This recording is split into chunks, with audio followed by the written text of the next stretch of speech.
বাবু রাগ করো না, এখানে একটা সই দিয়ে দাও তো। কিসের সই? এটা আমাদের বাচ্চার স্কুলের অ্যাডমিশন ফর্ম, সই দিয়ে দাও একটা। শোনা, এই তুই শুনবি? সারা জীবন আমি তোর কাছ থেকে শুনছি, আজকের পর থেকে তুই শুনবি।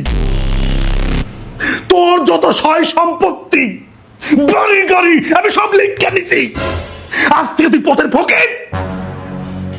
500 টাকা চাইলে 500 টাকা কি করবো? আমি না ছেলে মানুষ, স্বামী, আমার সাথে চাকরের মতো ট্রিট করতি। আজ তোর পথের ফকির বলেছি, 5 টাকা যদি আমার পায়ে পড়বে। শোনো, আমার কথা শোনো, তুই আমার শুনবি। তোমার কলমে কালি নাই, সাইন করতে পারি নাই। বিধি কলমে নাই কালি। তুমি কি রাগ করলা? আমি তোর সাথে প্র্যাঙ্ক করছি, প্রমেশ, প্র্যাঙ্ক করছি। এটা কিছু না, মাফ করে দাও। তুমি কি রাগ করলা? দলিলপত্র বালাই বানাইছো, ব্যাগটা গুছাও, বাসাতে বাইরে মাফ করে দাও। কলম ডালে যাও।